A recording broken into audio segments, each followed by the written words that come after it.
खरदूषण के वध के पश्चात जब शूर्पणखा का बदला पूरा नहीं हुआ तो वह अपने बड्ढे भाई तथा त्रिलोक अधिपति लंकापति रावण के पास जा पहुंची और न्याय की दुहाई देने लगी। उसने वही बात लंकापति रावण के समक्ष दोहराई कि राम लक्ष्मण ने पंचवटी में उसका अपमान किया और खरदूषण को उसकी पूरी सेना सहित नष्ट कर दिया है।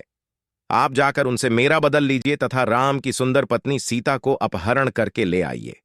रावण, जो कि उस समय त्रिलोक विजेता था, इसलिए उसे अपनी शक्तियों पर बहुत अहंकार था। शूर्पणखा की बातें सुनकर रावण ने अपने अहम को और पोषित किया और कहा कि किसी साधारण मानव का ऐसा दुस्साहस जिसने हमारी बहन का अपमान किया, वह निश्चित ही मृत्यु के लायक है और रावण के हाथों दंड पाने का अधिकारी है। मैं अवश्य ही राम की रूपवती पत्नी सीता का अपहरण कर लूंगा तथा अपनी रानी बना लूंगा। यह विचार करके लंकापति रावण अपने मामा मारीच के पास पहुंचते हैं। मारीच राक्षसी ताड़का का पुत्र था, जो दंडकारण्य वन में श्री राम के हाथों बच निकला था। लंकापति रावण अपने मामा मारीच को राम लक्ष्मण के द्वारा शूर्पणखा का अपमान तथा खरदूषण के वध के बारे में बताता है तथा मारीच से यह भी निवेदन करता है कि वह राम की पत्नी सीता के हरण में उसकी सहायता करें।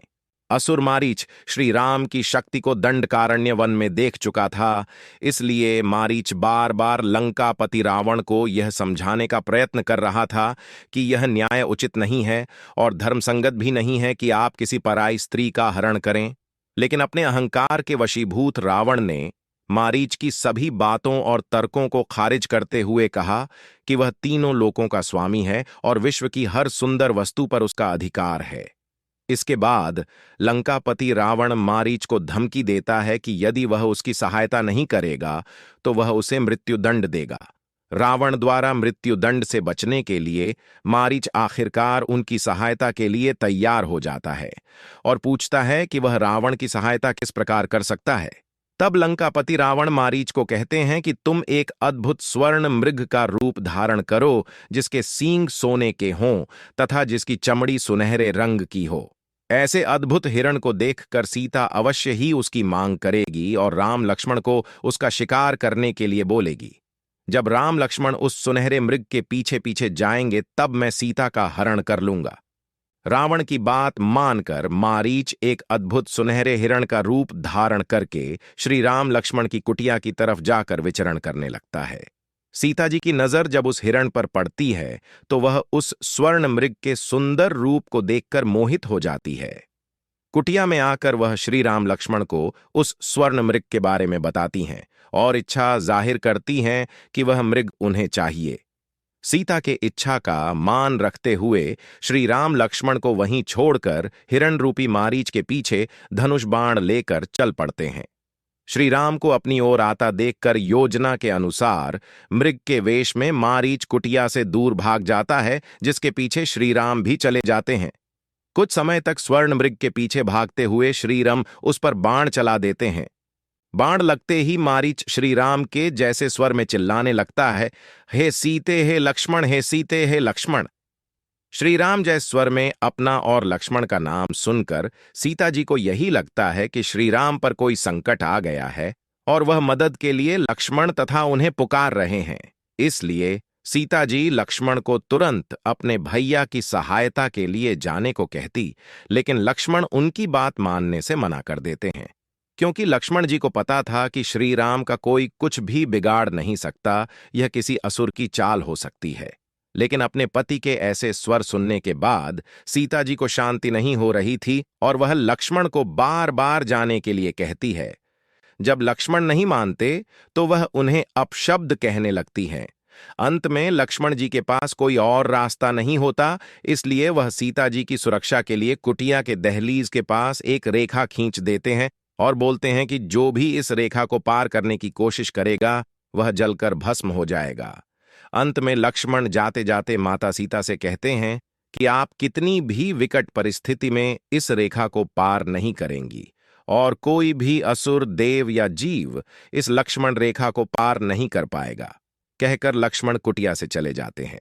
लक्ष्मी जी के जाते ही कुटिया के आसपास झाड़ियों में छुपा हुआ रावण बाहर निकलता है और कुटिया के अंदर जाने की कोशिश करता है।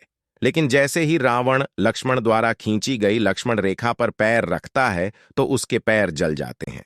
बार बार प्रयत्न करने के बाद भी जब रावण कुटिया में प्रवेश नहीं कर पाया तो उसने दूसरी योजना सोची।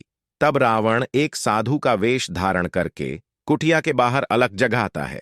कुटिया के बाहर आए किसी साधु की आवाज सुनकर माता सीता कुटिया से बाहर आती है तो देखती हैं एक साधु उनके दरवाजे पर भिक्षा मांग रहा है। भिक्षा लेकर सीता कुटिया से बाहर आती हैं और लक्ष्मण रेखा के पास आकर खड़ी हो जाती और रावण साधु को बोलती है कि वह आकर भिक्षा ले ले, क्योंकि वह इस रेखा से बाहर नहीं आ सकती। इस पर साधु के भेष में रावण बोलता है कि तू शायद हमें नहीं जानती है, हम परम तपस्वी साधु हैं।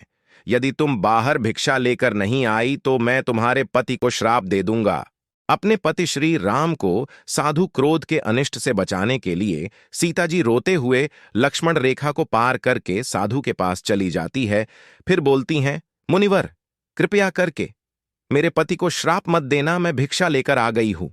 सीता जी को अपने समीप आया देखकर रावण अपने वास्तविक रूप में आ जाता है और देवी सीता का हरण करके बलपूर्वक अपने पुष्पक विमान में बैठाकर विमान को आकाश में ले जाता है। देवी सीता अपनी सहायता के लिए श्री राम और लक्ष्मण को पुकारती है, लेकिन कोई भी उनकी सहायता कर पाने में समर्थ नहीं था। जब रावण सीता को पुष्पक विमान में ले जा रहा था तब सीता की मदद की गुहार वहां पर बैठे जटायु नाम के गिद्ध ने सुनी और वह सीता की सहायता करने के लिए रावण से युद्ध करने लगता है। बहुत समय तक रावण से लड़ते हुए रावण अपनी चंद्रहास खड्ग तलवार से जटायु का एक पंख काट देता है, जिससे वह लुढ़कता हुआ जमीन पर आकर गिरता है और दर्द से कराहने लगता है। जब कुछ भी ना हो पाया तो सीता जी अपने पल्लू का एक टुकड़ा फाड़कर अपने सारे जेवर उसमें बांधकर नीचे आशिमुख पर्वत पर फेंक देती हैं तथा फिर मदद की गुहार लगाते हुए कहती कि यदि उनके प्रभु श्रीराम उन्हें ढूंढते हुए आए तो कहना कि मुझे रावण उठाकर ले गया है।